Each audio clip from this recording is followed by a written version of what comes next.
तिमिर के बंद, ए सूरज आंखों देखिए, पर इन फंद के बंद, पर इन फंद के बंद, वाह बादल बीज गाज ही।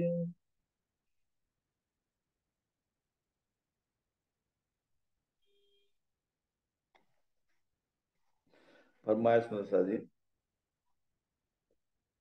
वाह बादल बीज गाज ही।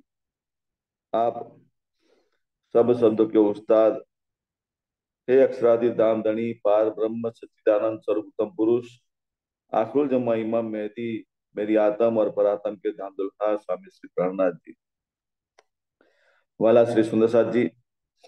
कल हमने शौर किया था कि एक कुलजम वाणी के अंदर जो एक सनन किताब का प्रकरण नंबर 4 जो है, प्रकरण का नाम है सनन इमाम के सवाल जवाब की।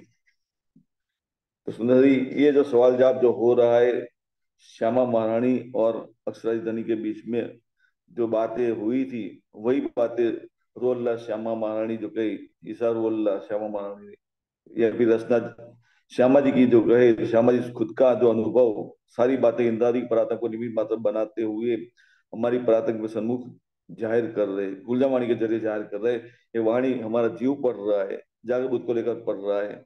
लेकिन सुंदर सा जी, जीव को अब सारी बातें समझ में आ रही है कि आप सब कुछ करने वाले साक्षात दाम के धनी है।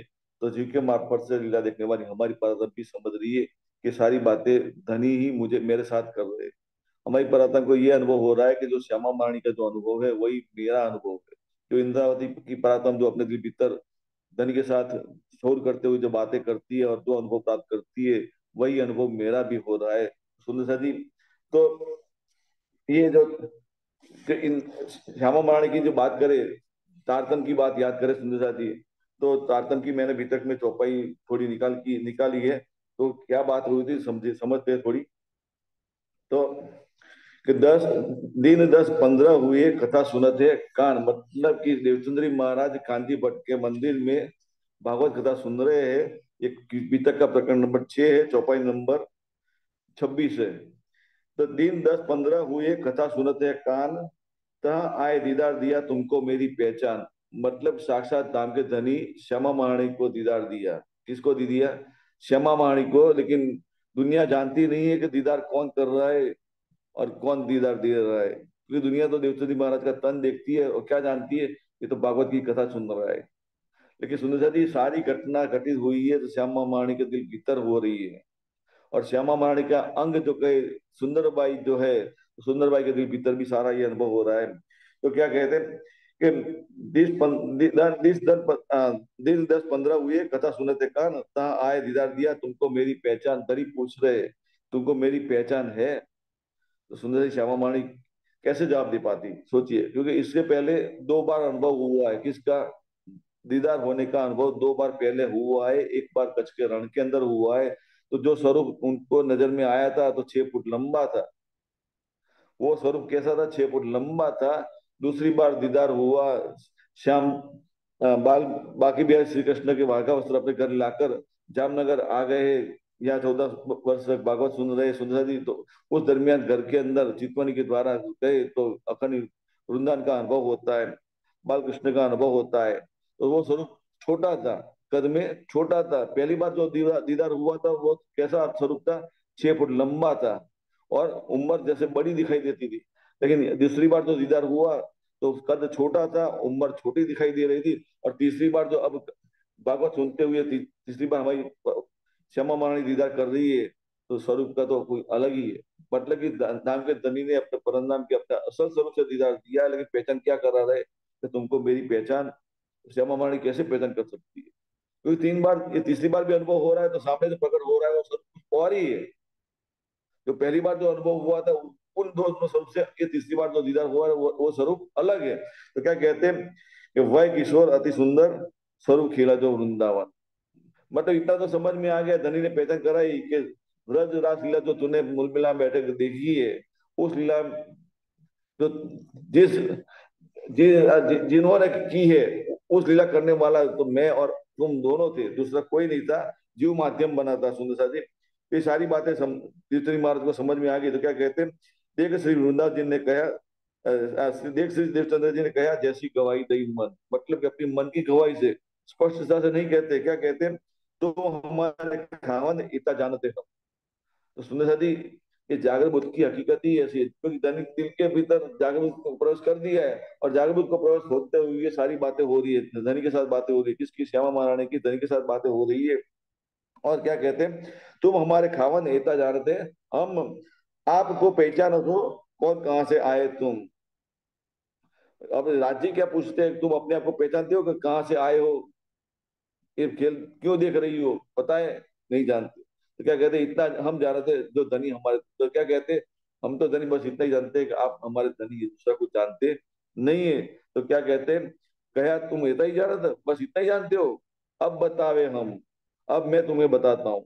लेकिन कैसे बताते, सुंदर से क्या कहते, नाम तुम्हारा भाई सुंदर, खेले तुम ब्रजराज में। तो सुंदर से सबसे पहली पहचान किसको कराई है, श्यामा माई को पहचान किसकी करा रहे, सबसे पहले सुंदरबाई की पहचान कर रहा है, क्योंकि सुंदरबाई के मार्फत से श्यामा वाणी लीला देखती। तो सुंदरबाई की हकीकत क्या बताई कि तुम सुंदरबाई की आता हो, और खेले तुम रजरास में।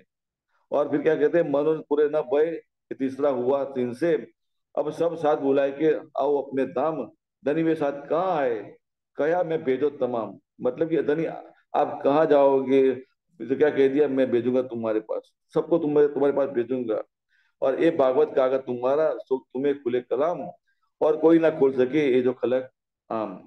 तो फिर आगे क्या कहते हैं, अब तुम्हें पूछना हो सो पूछ ले वो तुम, क्या कहते हैं, अब तुमको जो कुछ पूछना हो तो अवश्य पूछ लो, लेकिन क्या कहते हैं कि फिर की ऐसी तरह से दृष्ट न आवे हम, मतलब जिस तरह मैंने तुझे ये इस बार जो दीदार दिया है, तीसरी बार दीदार दिया है, लेकिन ऐसा दीदार तुम्हें अब दोबारा कभी होने वाला नहीं है। तो देवचंद्र जी महाराज को क्या हुआ, तो धनी दीदार नहीं होंगे तो फिर मुझे रास्ता दिखाने वाला कौन होगा। तो क्या कहते हैं कि तब पूछा श्री देवचंद्र जी ने, धनी कहाँ जाओगे तुम, तुम्हारे अंदर आकर के आए के बैठे हम, मतलब कि तुम्हारे दिल भीतर ही मैं विराजमान होने वाला हूँ। तो फिर क्या कहते, तब मोको कहाँ पूछना, ये कहे तारतम बीज वचन। तो सुंदर जी, ये तारतम के बीज वचन है, लेकिन ये बीज वचन इशारे में लिखे हुए सारे बीतक के अंदर, लेकिन अब खुलासा करके बताए कौन। तो ये कुंजवाणी के अंदर सारी बीज वचन को विस्तार से बताया कि श्यामा माणी ने राज्य से साथ क्या बातें की। बीतक को पढ़े तो ऐसा समझ में आता है कि दीदार दीदार किसको दिया है, सुंदरबाई को ही दिया है, और सुंदरबाई को ही तारतम प्रदान किया है। मतलब क्या समझते हैं जागृत को लेकर सारे सुंदर सर, श्यामा महारानी और सुंदरबाई दोनों एक ही है, लेकिन कुंजवाणी में क्या बता दिया है, सुंदरबाई श्यामा जी होता। इशार में क्या बता दिया है, कुंजवाणी के अंदर चौपाई तो सुंदर निकाली नहीं है, लेकिन सब बात ये चौपाई कुंजवाणी में पढ़ने में आती है कि सुंदरबाई श्यामा जी का अवतार है। मतलब श्यामा महारानी जो लीला देख रही है देवचंदी के तन के मार्फत से, तो सुंदरबाई के मार्फत से ही लीला देख रही है, लेकिन सुंदरबाई की आत्म वो देवचंदी महाराज अपने आप को मान रही है, तो उसकी नजर कहाँ केंद्रित हुई है, देवचंद्री महाराज के जीव के ऊपर केंद्रित हुई है। तो उसमें से दोनों को उम्र एक ही तन में विराजमान, समझिए अपने आप को क्या मान रहे, दोनों क्या मान रहे, मैं देवचंद्र जी हूँ, लेकिन दोनों को उम्र आते धनी पहचान कराई, और सुंदरबाई को जागृत प्रवेश करा दिया उनके भीतर, लेकिन श्यामा महारानी को तो निर्बुद्ध मिल ही गई थी वहां। अब सुंदर सा जी आप ये कैसे समझे कि श्यामवाणी को निर्बुद्ध मिली, वहीं मिल गई थी, क्योंकि ये जो वाणी जो अवतरित हुई है सुंदर सा जी, हम क्या जानते हैं कि हफ्सा के अंदर इंद्रावती के पराक्रम के मार्फत से सारी वाणी अवतरित हुई, होना शुरू हुई, लेकिन कहने का मतलब ये है सुंदर सा जी, इंद्रावती के दिल भीतर निजबुद्ध दाखिल होने से सबसे पहला ज्ञान कौन सा अवतरित हुआ, जागृत बुद्ध का ज्ञान अवतरित हुआ। लेकिन कौन सा ज्ञान, जो देवचंद्र जी महाराज ने अपने हयाती काल में जो सारा ज्ञान सुनाया था जागृत बुद्ध को लेकर, वो सारा ज्ञान चौपाई के मार्फत से अवतरित हुआ। लेकिन हफ्सा के अंदर जो बातें हुई थी सुंदर जी, उसके लिए एक चौपाई है किरंतन के अंदर, 99 नंबर का किरंतन है, चौपाई नंबर 6 है। उसमें क्या इंद्रादी अपना क्या बता रहे, खोल खजाना धनिय सब दिया, अंग मेरे पुराना ईमान, सो एक होया मैं निर्णय करके संग से शैतान। मतलब जागृत बुद्धि की हकीकत बता रही इंद्रावती जी, कि जागृत बुद्धि की हकीकत की बात ही क्या है कि क्या कह दिया, करके संग शैतान। सोचिए सुंदर जी, क्योंकि जागृत बुद्धि के जो सारा अनुभव होता है हमारी प्रार्थना के लिए कोई काम का नहीं। हाँ, जागृति अवश्य हो रही है, अखंड युग्मा की पहचान अवश्य हो रही है, दृष्टि अखंड में अवश्य पहुंच गई है, लेकिन मूल मिला में जागृत होने की बात करें तो निजबूत के बगैर होने वाली नहीं है। तो जैसे हम राष्ट्र के अंदर हमने क्या कह दिया था कि धनी आपका आपने जो वृंदावन बनाया है वो शमशान शमशान जैसा है। क्यों? क्योंकि आपका वीरा हमें महसूस होता है। अब हमें ऐसी जगह ले जाइए जहां आपका और हमारा कोई जुदागी ना हो, कोई विरह हमें सहन करना ना पड़े। तो सुंदरी बाद में धनी हमारी पुरातन जो नजर जो कहे, जो खेल देख रही थी अखंड युग्माया में, रासलीला में गोपियां बनकर खेल देख रही थी सुंदरी, तो सारी पुरातन की नजर कुल मिला में जागृत हो गई। फिर से ईश्वर शुरू हुआ। लेकिन जागने का ब्रह्मांड जो तीसरा जो नया बनाया, धनी ने अपनी नजर में खड़ा किया हुआ है, और हमारी पुरातन धनी की नजर के साथ नजर मिलाते हुए काल माया का ब्रह्मांड देख रही है। तीसरा जागने का ब्रह्मांड देख रही है, और उस ब्रह्मांड के अंदर हकीकत की बात बताए तो देवचंद जी महाराज का जो जीव है, वो जीव के मार्फत से लीला देखने वाली सुंदर बाई की परातम की नजर, और उस परातम के दिल भीतर विराजमान होकर लीला देखने वाली श्यामा महारानी, दोनों को जागृत कर दिया। दोनों को जागृत कर दिया सुंदर सा जी। लेकिन ये सारी जो बातें जागृत की जो हुई, 313 को जागृत तो अवश्य किया, लेकिन सबकी नजर कैसी थी? ये इंदिरा जी अपना अनुभव बताती है कि जागृत की हकीकत ही यही है कि खोल खजाना धनिया सब दिया, और अंग मेरे पूरा न ईमान, मतलब कि हमारा ईमान जब पूर्ण स्वरूप से जागृत होना चाहिए, वो जागृत होता नहीं है। कौन सी बुद्धि से? जागृत बुद्धि से। समझिए, जागृत बुद्धि से हमारा परातम का जो स्वरूप है, ईमान का स्वरूप है, ईश्वर का स्वरूप है, वो पूर्ण रूप से जागृत होता नहीं है। या फिर कहे कि सुंदर में ये देखा दिल के दो माए, व्रज रस और धाम की, पर जागने की सुध ना है। जागना कैसे? वो सुध मिलती नहीं है। जागनी अवश्य हो रही है, दिल में, दिल भीतर व्रज रास का अनुभव हो रहा है, अखंड युग्मा का अनुभव सब कुछ हो रहा है। दृष्टि अखंड में पहुंची हुई है, ऐसा महसूस अवश्य होता है, लेकिन दृष्टि कहाँ पहुंची है? अखंड युग्मा तक ही पहुंची है। लेकिन मूल मिला में जागृत होने की बात करें सुंदर सती, तो निजबुद्ध के बिना हो सकता नहीं है। तो इंद्रावती कहती है खोल खजाना जमी सब दिया, और अंग मेरे पूरा न ईमान। फिर क्या कहते हैं? सो एक खोया मैं नींद में। क्योंकि इंद्रावती अपना अनुभव बता रही है कि देवचंद महाराज हयात थे। अब मेरी नजर के सम्मुख से देवचंद महाराज ने अपना तन ओझल कर दिया, पर्दे में चले गए, और बाद में जब धनी मेरे दिल में विराजमान हुए, तब जाकर हफ्सा के अंदर मुझे पहचान हुई। कौन सी पहचान हुई? कि आज दिन तक जो मेरे सारे दिन गए थे, सारे के सारे वृथा गए। जागृत बुद्ध को लेकर जो सारे, मैं अपने आप को क्या मानती थी? कीर्तन जी महाराज को ही धाम का धनी मानती थी, लेकिन कैसा मानती थी? दुनिया जैसे सदगुरु मानती है, गुरु सदगुरु मानती, इसी तरह ही देवचंद जी महाराज को मैं अपना सदगुरु मानती थी। लेकिन धाम का धनी उनके दिल में विराजमान होकर लीला कर रहे हैं, वो पहचान मुझे नहीं थी। इसलिए क्या कहती है? मेरे धनी धाम के दुल्हा, मैं कर ना सकी पहचान, मैं कर ना सकी पहचान। जागरूक बुद्ध की हकीकत ही यही है कि धनी की पहचान होती नहीं है, पूर्ण स्वरूप से होती नहीं। पहचान होती है तो क्या होती है? व्रजरास लीला की पहचान होती है, और व्रजरास में जो तन जो अखंड हुआ है, उस तन को लेकर ही पहचान होती है। तो हम क्या मानते हैं? परंधाम में वो स्वरूप ही विराजमान है।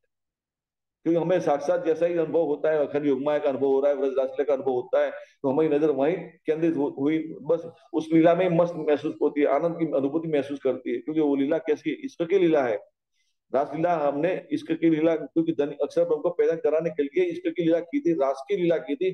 जैसे परमधाम के अंदर हमारी धनी के साथ हमारी प्रार्थना करती है, वही लीला का प्रतिबिंब है, तो रास लीला में केंद्रित हो रहा है, सब प्रति जाहिर हो रहा है। तो क्या कहते हैं? सोए खोया मैं नींद में, करके संग शैतान। क्या कह दिया? शैतान। जागृत बुद्धि, लेकिन पहचान क्या बता रहे हैं? संग किसका है? शैतान का संग पर। मतलब कि इसलिए तो वाणी में कह दिया कि जोगमाया को माया कही, पर नेक न माया ही। जोगमाया क्या है? योगमाया का ब्रह्मांड क्या है? माया का ही ब्रह्मांड विस्तार है। माया किसकी? अक्षर ब्रह्म के द्वारा ही विस्तृत हुई है। अक्षर ब्रह्म का मन का स्वरूप भी फैला हुआ है, लेकिन अक्षर ब्रह्म का मन अपने आप में फरामोशी में है, तो स्वप्नवत अपने आप को देख रहा है। कहाँ देख रहा है? अधिनारायण महाविष्णु बनकर देख रहा है अपने आप को, और उसका ही सारा फैला हुआ विस्तार है। सुंदर जी, ये पहचान हो रही है, तो ये पहचान धनी अब करा रहे हैं हमें पुरातन को। फिर क्या कहते हैं? 16 नंबर की चौपन में क्या लिख रहे हैं? कि जब से सूरज देखिए लेत अंधेरी केर, जीव पशु पंखी आदमी सब फिरे आके फिर। दुनिया की तमाम दृष्टि तरफ देखते हैं हमारी परातम, क्योंकि दिल भीतर हमारी परातम निजबुद्ध को लेकर जागृत हो गई है। धनी का दीदार दिल भीतर कर रही है, धनी के साथ बातें कर रही है, दिल भीतर कर रही है, और अपनी बातें भी सुनाती है, दिल भीतर सुनाती है। लेकिन साक्षात देखने की बात करें तो हमारी परातम की साक्षात नजर धनी की नजर के साथ जुड़ी हुई है। धनी की नजर में कालमाय का ब्रह्मांड खड़ा हुआ महसूस हो रहा है, और उस ब्रह्मांड की हकीकत के सुंदर खसखस के दाना जैसा दिख रहा है, इतना छोटा दिख रहा है, लेकिन सारी पहचान हो रही है। तो क्या क्या है? सब पहचान हो रही है। जब से सूरज देखिए, लेत अंधेरी घेर, मतलब माया नहीं सबको घेर लिया है। और जीव पशु पंखी आदमी जो कुछ है सब कुछ, सब फिरे आके फिर, मतलब कि माया के इर्द गिर्द उनकी चाल चलगत होती है, उनकी रहनी माया के हिसाब से ही होती है, लेकिन किसी के पास जागृत बुद्ध नहीं है। फिर क्या कहते हैं आगे, काल न देखे इन फेरे, यही तिमिर के फंद। तिमिर मतलब कि अज्ञानता रूपी अंधकार की बात है। सारे सारे जीव, क्योंकि काल की पहचान नहीं है।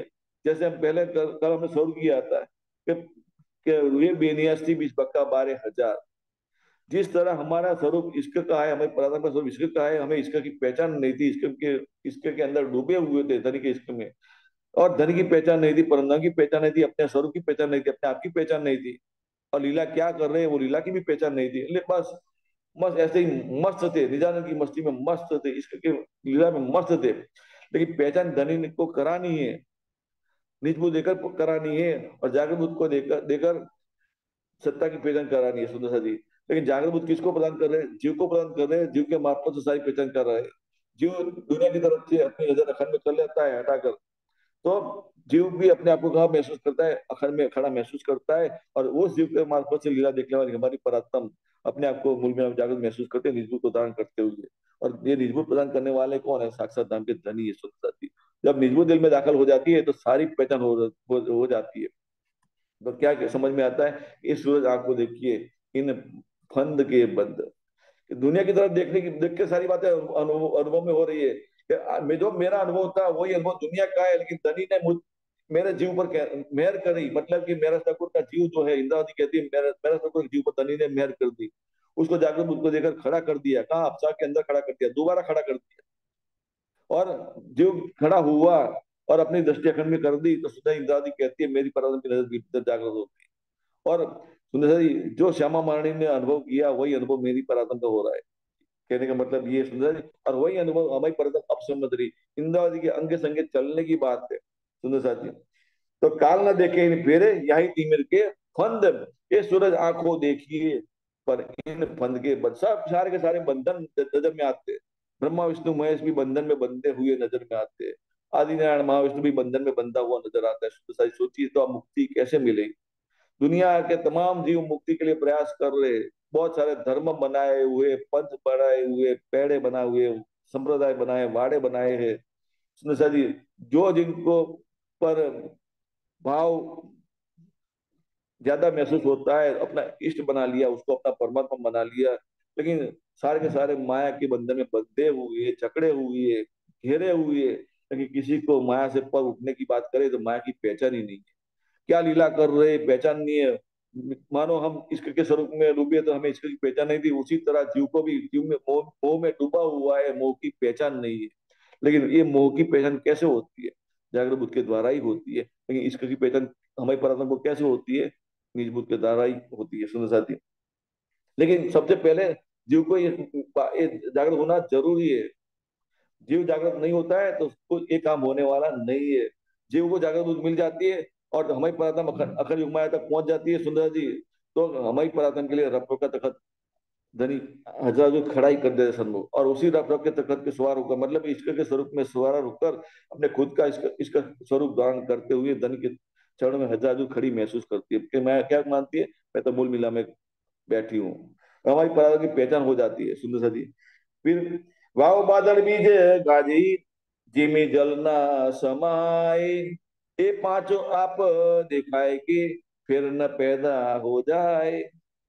सुंदर, ये पांच तत्व का लेकर जो सारी जो नजारा धनी की नजर में कालमैक ब्रह्मांड का दिख रहा है, उसकी पहचान कर रहा है कि वाव बादल बीज गाजी, जिमी जल न समाए। मतलब कि दुनिया की तमाम हकीकत पांच तत्वों को लेकर के पृथ्वी जल अग्नि वायु आकाश, पृथ्वी जल अग्नि वायु आकाश, ये पांच तत्व की बात है।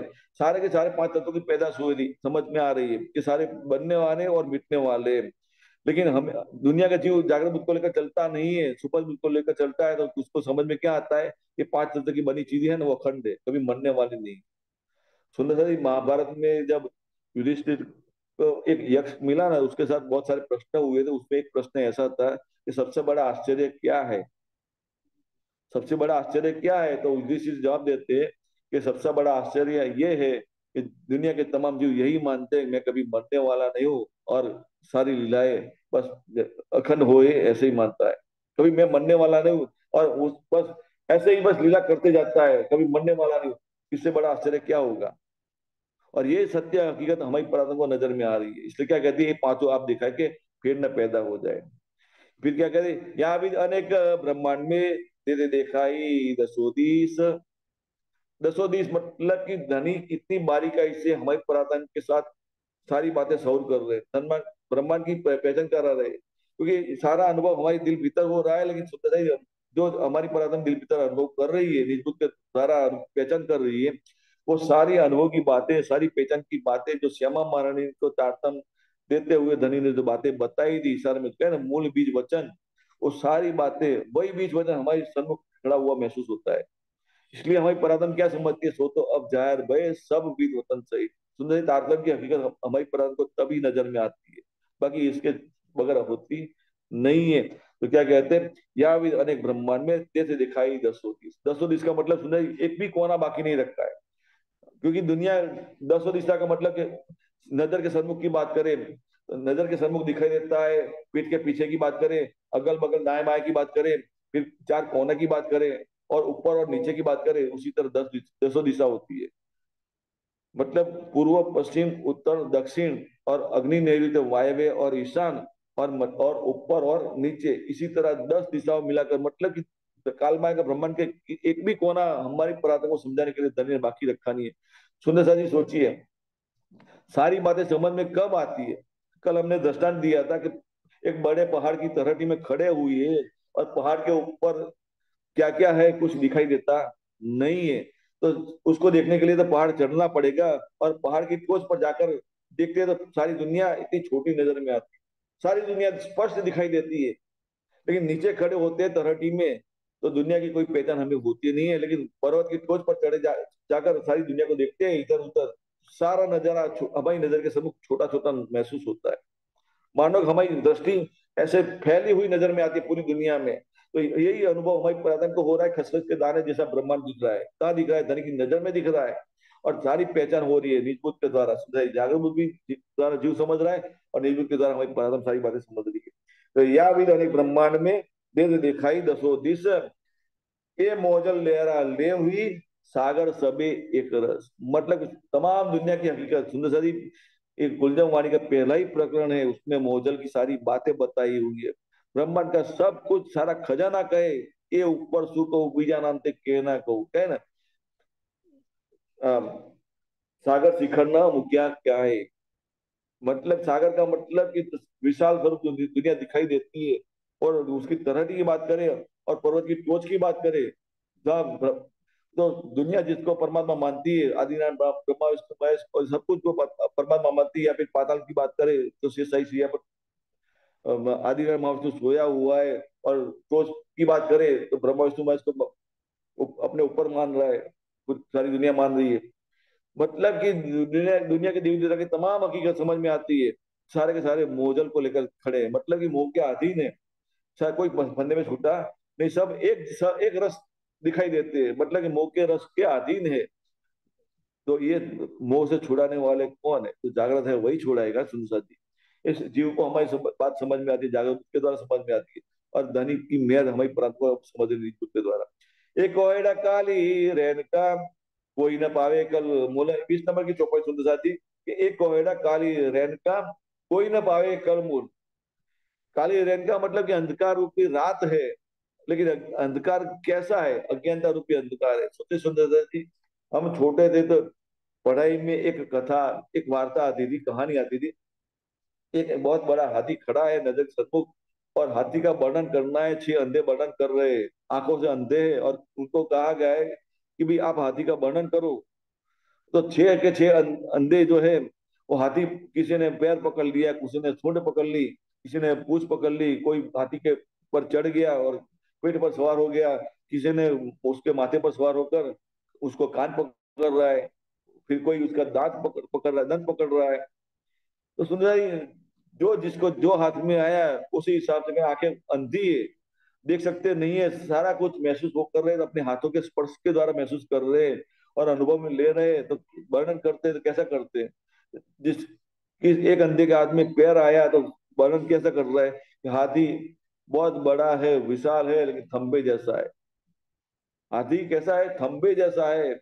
और दूसरा, अंधा जो पीठ पर सवार हुआ है उसके पास ऐसा फैलाता है आदमी कुछ आता ही नहीं, कि उसकी पीठ इतनी बड़ी होती है तो पीठ पर सवार होकर जैसे लेट गया हो, आदमी कुछ महसूस करता है, कुछ हाथ आता नहीं है, तो क्या कहता है? हाथी सपाट मैदान जैसा है। एक आदमी के हाथ में सूंड आई है तो सूंड को ऐसा हिलाता हिलती है, और अंदर नाक में अंदर हाथ डालता है तो हाथ अंदर चला जाता है, तो मतलब कि सूंड पोली दिखाई देती है अंदर से। तो क्या समझ में आता है? हाथी रबर की पाइप जैसा है, अंदर से पोली है, ऐसा मतलब। एक हाथी, एक अंधे के हाथ में दांत आए तो क्या कहते हैं?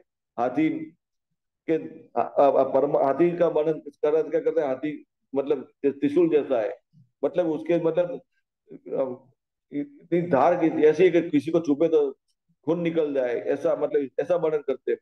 एक अंधे के हाथ में पूंछ आई तो वर्णन कैसा करता है कि मतलब कि जैसे वो झाड़ू जो होता है, और उसको कैसे पूंछ के जो पीछे जो बाल जो होते हैं उसको उसको जैसे, तो उसको ऐसा समझ में आता है कि जब मतलब कानों सफाई करने वाला झाड़ू जैसा है। तो सुंदर से सोचिए, सारे के सारे अंधे हैं, और पहचान क्या करनी है? हाथी की पहचान कर रहे हैं, लेकिन अपनी बुद्धि के हिसाब से। कोई बुद्धि कैसी है? सपनावत है, अंधकार की बुद्धि है, और ज्ञान की बातें कर रहे हैं। सबकी बातें अलग अलग है, पहचान एक ही कर रहे कोशिश कर रहे हैं, हाथी की पहचान कराने की कोशिश कर रहे हैं, वर्णन कर रहे हैं। लेकिन सारे की पहचान कैसी है?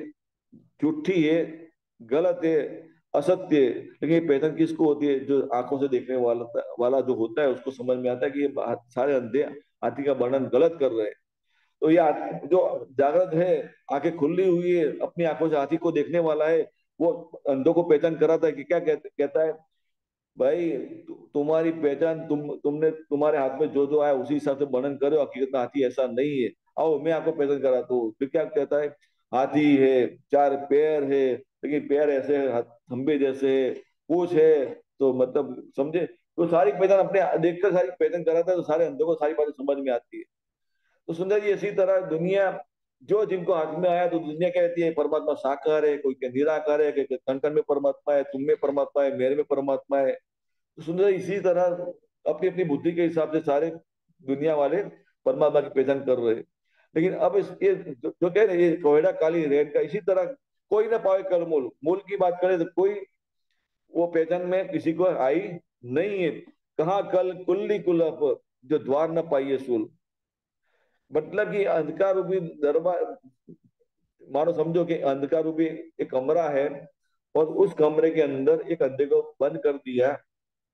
कमरा भी अंधकार है, उजाला का नाम को निशान नहीं है, और अंधा है, आंखों से अंधा है, अंधा अंदर से।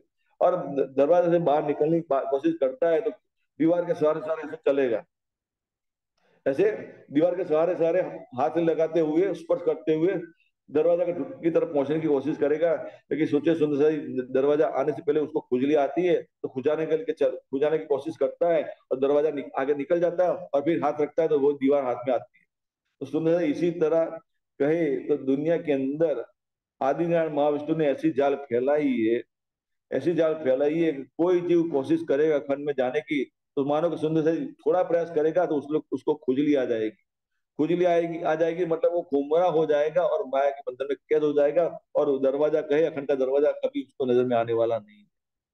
तो अखंड का दरवाजा मिले कैसे? मतलब कि बाहर से कोई आए और पहचान कराए, और नूर की रोशनी थोड़ी कमरे के अंदर दाखिल करे तो कमरे के अंदर उजाला हो जाए, और उस उजाले में सबको पहचान होती है। सुंदर साथी, तो कहा कल किल्ली कुलब, ये बात है कि दुनिया के जीवों को मालूम ही नहीं है कि अखंड का दरवाजा किस तरफ है, और दरवाजा खोलने की जो चाबी है वो कहाँ है, और खोलने के लिए जो बुद्धि चाहिए वो बुद्धि कहाँ है, किसके पास है, किसी को मालूम नहीं है। द्वार न पाइए इसको, मतलब एक इशारा भी पाप प्राप्त कर सकते नहीं है। सुंदर साथ जी सोचिए, ये तीनों लोग तिमिर के लिए जो तीनों गेर, तीनों लोग का मतलब पाताल, पृथ्वी लोग और स्वर्ग लोग, या फिर कहे कि सतलोक की बात करें, ब्रह्मा विष्णु महेश बैठे उसकी बात करें। ये तीनों लोग तिमिर के मतलब कि अज्ञानता को लेकर चलने वाले स्थान है, और उस स्थान पर जाने वाले भी अज्ञानता को लेकर ही चलने वाले हैं। सोचिए सुंदर साथ जी, आज दुनिया स्वर्ग में जाने के लिए कितना प्रयास कर रही है, लेकिन स्वर्ग की हकीकत ही यही बता रहे हैं कि क्या कहते हैं? ये तीनों लोग तिमिर के, मतलब माया के अधीन है, तो स्वर्ग में जाओगे तो क्या करो प्राप्त करोगे? माया के सिवा दूसरा कुछ है ही नहीं। फिर या फिर कहे तो सतलोक में जाओगे, 4 प्रकार की मुक्ति बताइए विष्णु भगवान के नाम से, कि सालोक सायुज सारूप सामीप्य। और दुनिया क्या मानती है? बस ये मुक्ति प्राप्त कर लेंगे तो जन्म मरण के चक्कर में से छूट जाएंगे। लेकिन सुंदर साथ जी, जन्म मरण का चक्कर छूट जाएगा, अवश्य छूट जाएगा, लेकिन स्थान कहाँ मिलेगा? वैकुंठ के अंदर मिलेगा। लेकिन वो स्थान कहाँ है? 14 लोक के अंदर, सतलोक के अंदर है। और वहीं अपना स्थान प्राप्त करेंगे। मतलब दुनिया तो चलती रहेगी, लेकिन ब्रह्मा विष्णु महेश की हकीकत को समझते हैं। उनको क्या समझ में आता है? हमने भी किसी ने बनाया है, हमारे बनाने वाला कोई और है।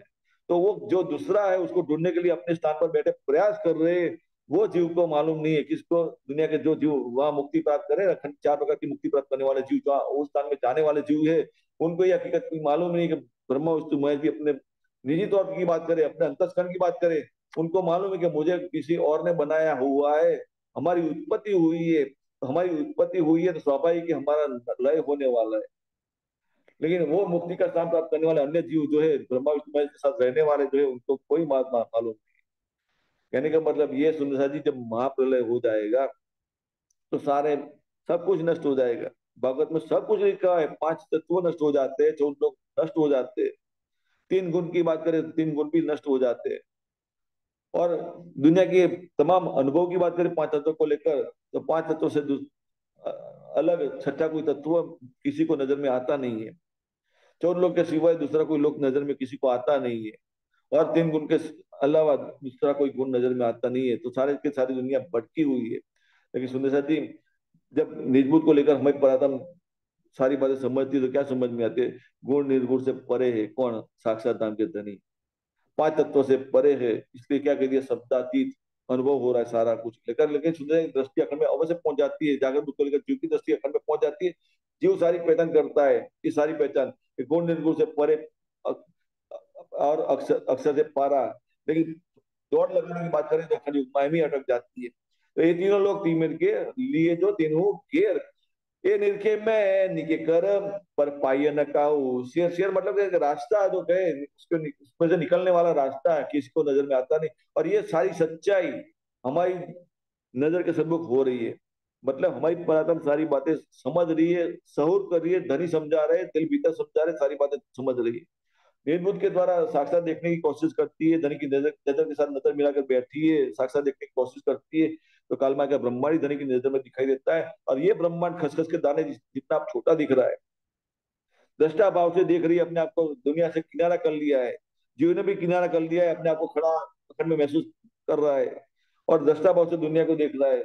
और धनी के चरणों में सेवा करने के लिए खड़ा है, शुद्ध और जागनी लीला में शामिल है सुंदर जी। और जीव को अग्रसर करने वाले धनी साक्षात स्वयं खुद है, दूसरा कोई नहीं है। और उस जीव के मार्फत से लीला देख रहे हमारी परात्म भी यही बात को लेकर समझ रही है। लेकिन जीव समझ रहा है जागृत बुद्ध के द्वारा, और हमारी परात्म समझ रही है अपनी निज बुद्ध के द्वारा। और दोनों पहचान कर रहे हैं, जीव भी पहचान कर रहा है दुनिया की, और हमारी परात्म भी पहचान कर रही है। सोचिए सुंदर जी, ये एक साथ होने वाली बात है। जो जीव अनुभव करेगा वही अनुभव हमारी पराधन करेगी, लेकिन लेकिन दोनों के अनुभव में फर्क होगा। जीव का अनुभव होगा जागृत बुद्ध के कारण ही होगा, और हमारी पराधन का अनुभव होगा निज बुद्ध के कारण होगा। दोनों का जागने का तरीका अलग होगा। जागने का तरीका मतलब कि एक एक साथ ही जागृत होते हैं, लेकिन जागृत होंगे तो जीव को अनुभव परम धाम की बातें तो अवश्य करेगा। लेकिन दृष्टि पहुंची स्थिर कहाँ होगी? अखंड युग्माएं में स्थिर होगी। लेकिन हमें पता की नजर स्थिर कहाँ होती है? मूल मिलाप के अंदर होती है। बस इतना फर्क है। लेकिन धनी और हमारे पता के बीच की बात करें तो एक वल पड़ा दिखाई देता है, जिसको कहते हैं हिजाब रब्बानी। दिल भी तो जागृत हो गई है, धनी के साथ बातें कर रही है, धनी की बातें सुन रही है, अपनी बातें सुनाती है, अपना अनुभव सुनाती है, दुनिया में जागने का अनुभव बताती है दुनिया की तरफ से। लेकिन धनी की सारी जब मैं खुद ही नजर में आती है, धनी की मैं नजर में आती है, अपना आपा कुछ रखा नहीं है सुंदर साथी। लेकिन धनी के बीच की बात करें तो बिछुआ बना हुआ नजर आता है। जैसे अखंड युग में रासलीला की तो बिछुआ का अनुभव हुआ, तो धनी को क्या कह दिया? धनी आपका वृंदावन तो इतना बढ़िया बनाया, सब कुछ अच्छा बनाया हुआ है, लेकिन हमें तो स्मशान जैसा लग रहा है। और यही अनुभव हमारे पराधन को अब भी हो रहा है। हो गए, दिल में दाखिल होंगे, सारी पहचान हो रही है। धनी हमारी पराधन के साथ सौर कर रहे हैं, सारी बातें समझा रहे हैं, एक एक करते हुए समझा रहे हैं, सारी नजर में दिखाते हुए समझा रहे हैं इलम के द्वारा। और पहचानने में अंत में तो क्या आता है? लेकिन धनी आपका वीर तो मुझे होता ही है, साक्षात नजर से देखने की बात करें, मैं आपको देख सकती नहीं हूँ। आपकी बातें मैं सुनना चाहती हूँ, अपने साक्षात कानों से सुनना चाहती हूँ, लेकिन सुनाई नहीं देते, मेरे कान काम नहीं करते। अपनी जबान से मैं आपके साथ मीठी मीठी बातें करना चाहती हूँ, लेकिन मेरी जबान से शब्द निकलते नहीं है। लेकिन सब जो बातें हो रही है दिल भीतर हो रही है, जो अनुभव हो रहा है दिल भीतर हो रहा है, धन का दीदार होता है दिल भीतर होता है, धन की बातें सुनाई देती है तो दिल भीतर सुनाई देती है, और अपनी बातें सुनाती है तो दिल भीतर ही सुनाती है, लेकिन साक्षात का कोई अनुभव होता नहीं है सुंदर जी। इसलिए हमारे बीच में बल पड़ा हुआ है सुंदर जी। इसलिए हमारी परातन जो कहे दिल भीतर तड़पती है, छटपटाती है। जय पानी के अंदर जो मछली जो है, मछली को बाहर निकाल देते हैं तो कैसे छटपटाती है, तड़पती है, तड़पती है, उसी तरह बस तड़पती रहती है। लेकिन ये अनुभव रहेगा, कायम रहेगा, जब तक ये धनी अपनी नजर में कारमा का ब्रह्मांड खड़ा रखा है तब तक ये अनुभव बना रहेगा। लेकिन धनी अपनी नजर में इश्क को धारण करेंगे, मतलब दिल में हमारी पराधन को जागृत करने का हुक्म कर देंगे, साक्षात जागृत कर देंगे, सब सारी की सारी पराधन दिल पे जागृत हो जाएगी और इश्क को दिल में खड़ा कर देंगे, तो धनी की नजर में इश्क खड़ा होगा, हमारी पराधन की नजर में इश्क आएगा, और हमारी पराधन की नजर में इश्क आएगा तो सोचे सुंदरी हमारी पराधन के भीतर इश्क का अनुभव करेगी, और पहले जैसा बस निजान की मस्ती में डूब जाएगी। लेकिन फिर भी दुनिया की तरफ देखने की बात करें तो क्या कहते हैं, ए दिखे मैं निके कर पर पाइए न काहू शेर। मतलब कि हमारे प्रार्थना को समझ में आ रहा है कि निजबूत के बिना ये काम होने वाला नहीं है, जागृत बुद्ध के द्वारा जीव का काम होने वाला नहीं है। ये अंधेरी इन बात की कहूँ साधना सूझे सल। साध मतलब कि सोचे सुंदर जी, जैसे पानी में पानी है, बर्फ, उसके अंदर लकड़ी का एक वार करो, तो हम क्या मानते हैं, पानी को दो हिस्से में, दो हिस्सा कर दिया, लेकिन लकड़ी को बाहर निकाल देते हैं तो फिर पानी ऐसे ही मिल जाता है, और लकड़ी पानी के अंदर डूबी हुई महसूस होते हैं। तो समझो कि ये माया के ऊपर कितना भी वार कर लो, लेकिन माया का पार होता नहीं है, या फिर उसका कोई टुकड़ा करने की बात करें या फिर उसको छिद्र करने की बात करें तो बात होती नहीं है। लेकिन सुंदर सा जी, ये माया का कहे ना, निर्मूल करने की बात करें, क्या कि फिर कहे जीव की दृष्टि से माया को हटाने की बात करें, तो बिना जागृत तो कभी होने वाली बात नहीं है। इसलिए क्या कहते हैं, ये अंधेरी इन बात की काउ साध ना सूझे सब। सब मतलब कि जैसे कपड़े को इस्त्री करते हैं ना, इस्त्री कैसे गर्म होती है तो कैसे मतलब इसमें सल पड़ती नहीं है, और एकदम स्पष्ट साफ दिखाई दे, शुद्ध कपड़ा कैसे अच्छा दिखाई देता है, और पहनते हैं तो हम खुश होते हैं कि देखो कितना बढ़िया कपड़ा पहना है। तो सोचिए सुंदर माया की हकीकत ही यही है, क्योंकि उसका आउद कितना बताए, एना आउद अमृत भूप रस छल बल वल अकल अगिन कुटिल कोमल चंचल चतुर फल। बहुत सारे हथियार बताए हुए, सोचिए सुंदर सरी, एक हथियार से नहीं मानेगा तो दूसरा हथियार इस्तेमाल करेगी, दूसरा हथियार नहीं मानेगी तो तीसरा हथियार इस्तेमाल करेगी, लेकिन जीव को अपने काबे में करेगी, अपने अपने ताबे में लाने की कोशिश करेगी। कौन? माया करेगी, लेकिन माया को लेकर खड़ा कौन है? आदिनारायण महाविष्णु खड़ा हुआ। सुंदर सा जी, तो क्या कहते हैं, ये शुद्ध काहू ना परी, ये निरखे में निके कर पर पाइए न काऊ शेर, ये अंदर इन मागी काऊ साध न सूझे सर। कहीं मतलब कोई छिद्र भी दिखाई नहीं देता है, और बस सबको एक समान जैसा दिखाई देता है। जैसे हम आंख बंद करते हैं सारी जगह अंधेरा अंधेरा दिखाई देता है, तो कोई छिद्र ही नहीं दिखाई देता है, उसी तरह बस अंधकार ही फैला हुआ है। ये शुद्ध काऊ ना परी, कई गए कर कर बल, कि कईयों ने बल किया। सोचिए सुंदर साथी, कल हमने वल्लभाचार्य की थोड़ी बात कही थी, इस दुनिया की जो तमाम हकीकत जो हमारी परातन को धनी समझा रहे, दीपिका समझा रहे, तो एक ऐसी पक्ष की बातें सारी बात समझ में आ रही है कि चाहे कितनी भी दौड़ लगाए, सुपर बुद्ध को लेकर दौड़ करेंगे तो अनुभव कौन सा होगा? एक ऐसी पक्ष का ही अनुभव होगा। लेकिन वल्लभाचार्य का जो 82वां पक्ष की बात करे, तो 82वां का पक्ष की बात करें तो सुंदरी वाणी में लिखा है तो वल्लभाचार्य जी ने ये ऐसी जो माया जो दिख रही, जो वर्णन जो हमारी पराधन सब कर रहे धनी, तो उसमें एक छिद्र करने की कोशिश की, किसके जीव ने? वल्लभाचार्य के जीव ने कोशिश की, लेकिन वो छिद्र तो अवश्य किया, लेकिन उस छिद्र के अंदर दाखिल हो सके नहीं और अखंड में जा सके नहीं। किसका जीव? वल्लभाचार्य का जीव की बात करें, उन्होंने कह तो दिया अवश्य, ब्रज ब्रज मन वृंदावन श्री कुंज बिहारी नित्य विलास, कि आज भी अखंड वृंदावन के अंदर ब्रज लीला अखंड हो रही है, रास लीला अखंड हो रही है।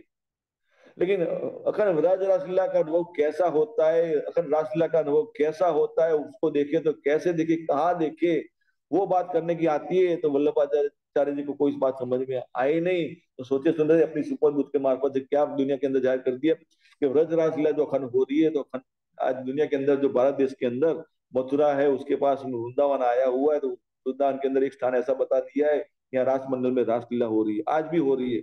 मतलब वो रासलीला रात को ही होती है, दिन में होती नहीं, ऐसा बता रहे हैं।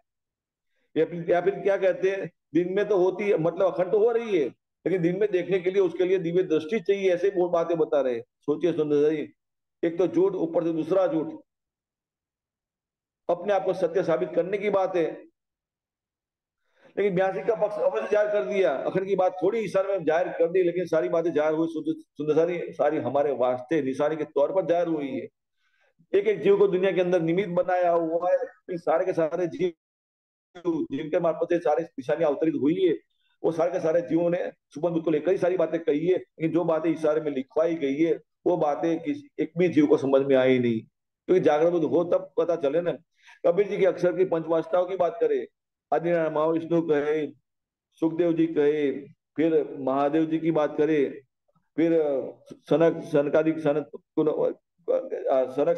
सनकादिक शरद कुमार की चार पुरुष कहे, ब्रह्मा जी के मानसी पुत्र की बात करें, सनक सनंदन सनंदन सनत कुमार, वो चार पुत्र के ब्रह्मा जी के मानसिक मानस पुत्र है, उनकी भी बात करें, और सुखदेव जी की बात करें, कबीर जी की बात करें, सारे के सारे अक्षर की पंचमाष्टा में अवश्य कहलाए हैं। लेकिन दुनिया के अंदर सारे लीला करने वाले तो बुद्धि कौन सी है, उनकी सबकी सबकी बुद्धि सुपन बुद्ध की ही है। ईश्वर में सब कुछ लिख दिया है, सारी खोज करे अखंड की तरफ जाने के लिए, लेकिन उनको छिद्र दिखाई देता नहीं है, छिद्र पड़ता नहीं है, मतलब कि दरवाजा अखंड में जाने के लिए दरवाजा नजर में कभी आता नहीं है। ये अक्षर की पंच वासनाओं की हकीकत शुद्ध है, उनको क्या कह दिया, 83वां पक्ष, 82वां पक्ष वल्लभाचार्य जी का कह दिया, और अक्षर की पंच वासनाओं को क्या कौन सा कर दिया, 83 नंबर का पक्ष। मतलब ये, तो ये 83 नंबर के पक्ष जो कहे, 83वां का पक्ष की बात करें, एक जीरो से लेकर सारे के सारे पक्ष की तमाम हकीकत हमारी परात्मा को समझ में आती है। कबीर जी की बात करें, उन्होंने क्या कह दिया, हद चले सो मानवी, बेहद चले सो साध, हद बेहद दोनों तजे ताको मत अगाध। मतलब कि उन्होंने छुपन बुद्ध जागृत बुद्ध निज बुद्ध की इशारे में बात अवश्य की है, लेकिन इशारे में क्या कह दिया कि सारी दुनिया छुपन बुद्ध को लेकर ही चलती है, कि हद चले सो मानवी, कि दुनिया हद को लेकर ही चलती है, काल के ब्रह्मांड की हकीकत को लेकर चलती है। लेकिन ब्रह्मांड से पर जाने की बात करे तो क्या कह दिया, बेहद चले सो साथ, कोई विरला ही बेहद में जा सकता है। सुदशा जी, अक्षर की पंचवासना में उनके शामिल होने का मतलब क्या है कि उनके द्वारा अक्षर ब्रह्म ने ही सारे इशारे में बातें लिखवाई थी, मतलब उनका कनेक्शन सीधा अक्षर ब्रह्म के साथ जुड़ा हुआ है, लेकिन सारा का सारा पहुंच कहाँ तक, अव्याकृत तक की बात है उनकी। लेकिन सबली केवल सत्स्वरूप की बात करें तो वहां तक उनकी पहुंच है ही नहीं, और परम की बात दूर रही गई। तो इशारे में सारी बातें लिखवा दी, लेकिन फिर बाद में क्या कहते हैं, हद बेहद दोनों तजे ताको मत अगाध। बेहद की बात तो सर और समझ में आती है, शब्दातीत अवस्था की बातें हैं, लेकिन शब्दातीत से परे की बात करें तो सुंदर सारी उसको कैसे समझे, दुनिया कैसे समझेगी। शब्दातीत से परे की हकीकत को समझने के लिए निज बुद्धि चाहिए, और निज बुद्धि किसकी है, अक्षरादि धनी की स्वयं खुद की है। और वही निज बुद्धि जब परात्म दिल पिता दाखिल हो जाती है, तो सुंदर साथी अक्षरादि धनी दिल पिता जो सारी बातें समझती है, वही बातें सारी हमारी परात्म समझती है। कहने का मतलब ये सुंदर साथी, कालमाया के ब्रह्मांड की तमाम हकीकत समझ में आती है, अखंड योगमाया की तमाम हकीकत समझ में आती है, और परमधाम की तमाम हकीकत समझ में आती है, किसको, हमारी परात्मा को। सारी बातें धनी समझा रहे, दिल पिता समझा रहे, लेकिन सुंदर साई श्यामा मानी का अनुभव और इंद्रावती जी की पराक्रम का दिल का अपना अनुभव और हमारी पराक्रम का अनुभव एक जैसा ही है, दूसरा कुछ नहीं है। ये सारे तारतम के बीज वचन है जो कुलजवाणी के अंदर झार हुए हैं। श्यामा माणी को तारतम दिया तो धनी ने क्या बातें की थी, वो सारी बातें हमारी पराक्रम की पिता सब समझ रही है, और दुनिया की तमाम हकीकत निजमुत के द्वारा धनी की नजर में नजर मिलाते हुए साक्षात नजर से कालमा का ब्रह्मांड ही दिख रहा है, लेकिन कालमा के ब्रह्मांड की हकीकत अब दृष्टा बनकर देख रही है, ब्रह्मांड की सारी हकीकत समझ रही है कि ये अंधेरी इन बात की कायु साध न सूझे सो, ये सुध काहू ना परी, कई गए कर कर बल, कईयों ने बल किया, लेकिन सही अब बेशकी जो कहे बेशकी दिल भीतर हो गई है। जो भी अपने आप को बेशक मानता है, और जीव के मार्फत से लीला देखने वाली हमारी परतन भी बेशक हो गई है, दुनिया की तरफ से बेशक हो गई है, परंदम की तरफ से बेशक हो गई, अखंड युग्मा की तरफ से बेशक हो गई। लेकिन जीव की बात करें तो जीव बेशक हो गया, दुनिया की तरफ से बेशक हो गया, अखंड योगमा की तरफ से बेशक हो गया, लेकिन परमधाम की तरफ की बात करें तो बात बस उसकी स्थिति वहां ही बनी रहती है, उसमें ही मस्त बन गया कि उसको तो लॉटरी लग गई है, जो कभी मिलने वाले नहीं थे मिल गया सारी बात। उसके लिए तांत्र मंत्र साबित हुआ, वो सिद्ध हो गया उसके लिए, तो सारी बस परमधाम की सारी बातें बस फुलजमान के जरिए महसूस हो रही है। जीव खड़ा है, सामने दीवार बड़ी है, दीवार के पीछे बहुत बड़ा गुलाब का बगीचा है, गुलाब की सुगंधी दीवार को लाद कर जीव को मिल रही है, मानो खुशबू महसूस कर रहा है, समझो उसी तरह ये दीवार बड़ी जीव के सम्मुख खड़ी हुई है, मतलब फरामोशी की दीवार खड़ी हुई है, लेकिन फिर भी सारी खुशबू आती है परात्म की तरफ से आती है, परात्म की तरफ से आती है सुंदर से, लेकिन परात्म की अपनी बात करें तो उसने भी अपना आपा कुछ रखा नहीं है, उसके दिल में तो धनी की मैं जागृत हो गई है, मतलब कि परात्म की मार्फत से लीला करने वाले साक्षात आपके धनी स्वयं खुद है, दूसरा कोई नहीं है। ये सारी बातें समझ में आती है तो सुंदर सारी खुशबू धनी की तरफ से आती है, जो भी समझ रहा है जागृत के द्वारा, और हमारी परात्म समझ रही है इस भूत द्वारा। सुंदर सा जी। तो अब हाँ,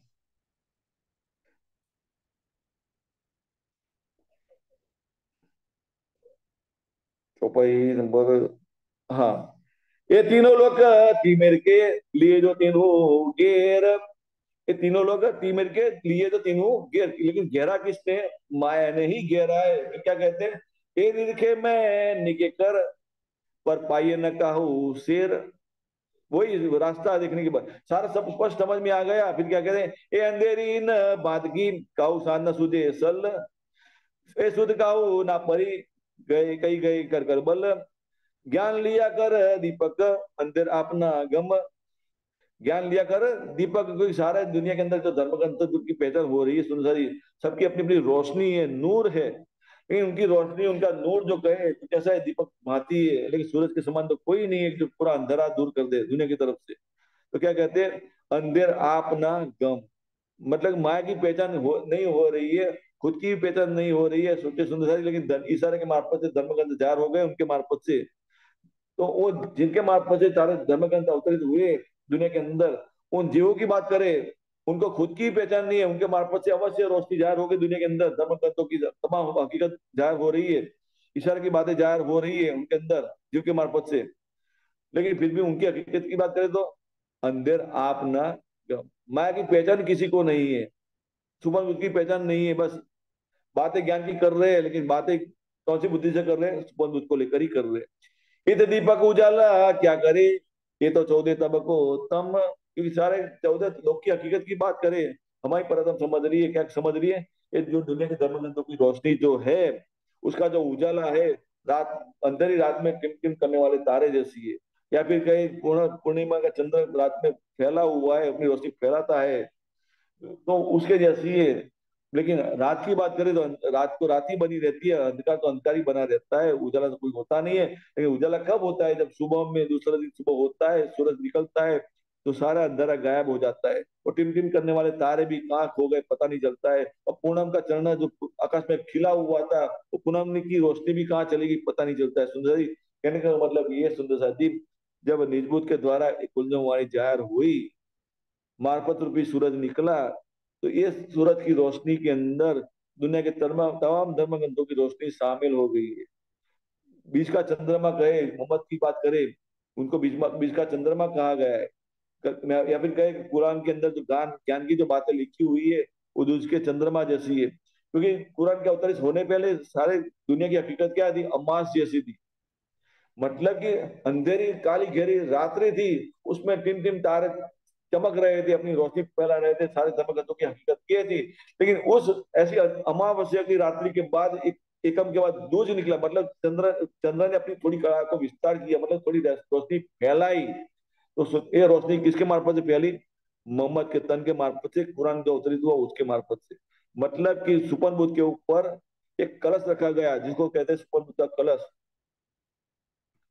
पहले दुनिया कलश के बगैर की थी, कुरान का जो दुनिया के तमाम धर्म ग्रंथों की बातें करें तो उनका ज्ञान कैसा था, कलश रखे बगैर का था। मानो समझो सुंदर एक मंदिर बनाते हैं, मंदिर बनाते हैं अंदर अपने इष्ट को स्थापित करने की बात आती है, तो मंदिर के ऊपर कलश बनाई जाती है, तो ये मंदिर के ऊपर जो कलश रखने की बात करें तो मंदिर की शोभा और बढ़ती है, और फिर कलश पर कलश कलश रखते हुए उसके ऊपर एक झंडा खड़ा कर देते हैं, और झंडा के ऊपर एक ध्वजा लहराती हुई फहराती है। मतलब दूर से देखते हैं तो मंदिर की संपूर्ण शोभा नजर में आती है। तो उसी तरह बात करें तो दुनिया के तमाम धर्म ग्रंथों की हकीकत क्या है? मंदिर जैसी है। सबने मंदिर मंदिर में अपने अपने धर्म ग्रंथ रख दिए है, लेकिन सारे ऊपर बुद्ध को लेकर चलने वाले जीव है, उसको ही अपना परमात्मा मानते हैं, लेकिन उसके ऊपर कलश रखने की बात करें, कलश रखा नहीं है। तो सबसे पहले कलश रखा किसने? धनी ने ही रखा, कुरान अवतरित करते हुए सुपर बुद्ध का कलश रख दिया। लेकिन ज्ञान कौन सा बना रहा? रोशनी तो अवश्य आई, लेकिन रोशनी कैसी आई? दूज के चंद्रमा जैसी ही फैली हुई नजर आई, अंधेरा तो बना ही रहा, कायम बना रहा। फिर उसके बाद में जाकर दूज, तीज, चौथ, पांचम ऐसे करते पूनम आती है, तो पूनम की रात्रि के अंदर चंद्रमा कैसा खिला हुआ है, पूर्ण रूप से खिला हुआ होता है, मानो कि पूर्ण अपनी रोशनी दुनिया के अंदर खाली कर रहा हो, ऐसा महसूस होता है। तो जितने जितने भी महाराज दुनिया के अंदर जाहिर हुए, उनके मार्फत से तारतम्य ज्ञान जाहिर हुआ, जागरूक का ज्ञान जाहिर हुआ, लेकिन सुंदर जी उनकी हकीकत क्या बनी रही? पूनम के चंद्रमा जैसी बनी रही। और मतलब कि सुबह बुद्ध के ऊपर जागर बुद्ध का कलश रखा गया, तो शोभा थोड़ी और बढ़ी। किसकी? मंदिर की शोभा बढ़ी। मतलब धर्म ग्रंथों के अंदर परमात्मा के इशारों की बातें जो सारी लिखी है, तो परमात्मा को लेकर चलने की बात करें तो उन बातों को लेकर सारी पहचान हो रही है दुनिया के अंदर। तो थोड़ी शोभा और बढ़ी, मतलब कि परंदा अखंड की तरफ दृष्टि पहुंची सबकी, तो सुबह सब जीवों की और बढ़ी। लेकिन बाद में जब सूर्य निकला, मार्फत रूपी सूरज निकला, मतलब इंद्रावती के मार्फत से धनी ने कुलजम वाणी अवतरित कर दी सुंदर जी, मानो दुनिया के अंदर सूरज जाहिर हो गया। सुबह हो गई। सुबह हो गई मतलब सबने अंधकार का नामो निशान निर्मूल कर दिया। सबकी नजर में अंधकार हट गया, और सूरज की रोशनी देखने लग गए। तारे टिमटिम करने वाले तारे जो गए कहाँ चले गए पता ही नहीं चला। पूनम का चलना भी कहाँ चला गया पता ही नहीं चला। सुंदर सोचिए। तो ये सारा अनुभव हमें पर तब समझिए, जागरूक के बाद निर्बुद्ध का कलश रखा जाता है, तब सारी बातें समझ में आती है। और इस पे बाद सुंदर झंडा लेकर कौन खड़ी हो जाती है? भाई पराक्रम खड़ी हो जाती है। किसके ऊपर? निर्बुद्ध के द्वारा। कहाँ खड़ी हो जाती है? अपने मूल मिला में खड़ी हो जाती है। मतलब ईमान रूपी झंडा खड़ा हो जाता है, और इसका स्वरूप जागृत हो जाता है, दिल पिता जागृत हो जाता है। धनी का इसके स्वरूप दिल में समझ में आता है। सुंदर जी तो हमारी ईश्वर की स्वरूप की ध्वजा फरफराती नजर आती है। मतलब कि हमारी प्रार्थना दिल पितर निजान की मस्ती का अनुभव करती है, धनी का अनुभव करती है। जोश, इश्क, नूर, हुक्म, मेहर, शौर, इलम, वाहिदत, एक दिली, जो कुछ कहे सुंदर धनी अपनी पहचान कराने के लिए धनी के शब्दों के अंदर मार्फत से समझाने की कोशिश की है। तो ये सारी बातें हमारी परदम समझ है, क्योंकि समझाने वाले कौन है? साक्षात आपकी धनी है। इसलिए हमारी परदम समझ की है, सो तो अब जाहिर भाई सब उम्मीद वतन सही। मतलब तारतम की ये बात हमारी परदम आप समझ में आती है। तारतम के बीच वचन जो श्यामा महारानी को धनी ने कांचीपाट के मंदिर में सारे सुनाए थे, लेकिन सारे वचन के भीतर सुनाए थे, और बीच वचन की सारी बातें समझती है। क्या मानती है? ये तो मेरा अपना ही अनुभव है। मतलब श्यामा माने के साथ एक दिली का अनुभव कर रही है। इंद्रावती जी की पराक्रम के दिल भीतर जो अनुभव हो रहा है, वही अनुभव अपना हम मान रही है। मतलब इंद्रावती की पराक्रम और हमारी पराक्रम एक दिली का अनुभव कर रही है। और जो जो जागृत पराक्रम हो रही है, सबके साथ वही अनुभव हो रही है। समझ रही है कि जितनी भी पराक्रम दिल भीतर जागृत हो गए, सबका अनुभव ऐसा ही है। सबको एक दिली का अनुभव हो रहा है। इसलिए सुंदर बार बार कहने का मतलब ये है कि सबका जागने का तरीका अलग अलग होगा, लेकिन जागृत जागृत होने के बाद जो दिल पिता धनी अनुभव कराते, पहचान कराते, सब एक जैसी होती है। एक रस होती है, एक खान, एक गान, एक पान, एक दिल, एक चित, एक नजारा, जो कहे परमधाम के सिवा कुछ रहता ही नहीं है, धनी के सिवा कुछ रहता ही सुंदर सा। इसको कहते हैं धनी की मैं। और धनी की मैं जागृत हो जाती है, तो हमारा अपना कुछ रखने की बात होती नहीं है। बोलो श्री प्राणनाथ प्यारे की जय। सुंदर या 22 नंबर की चौपाई रखते, कई गए कर कर बल, कई गए कर कर बल, कई गए कर बल, ए अंधेरी न बात की, ए अंधेरी इन बात की, काहू साधना सुझे सल, काहू साधना सुझे सल, ए शुद्ध काहू ना परी, ए शुद्ध काहू ना परी, कई गए कर बल, कई गए कर बल, कई गए कर बल। बोलो श्री प्राणनाथ प्यारे की जय। धाम के धनी की जय। प्रणाम जी सुंदर जी, प्रणाम जी।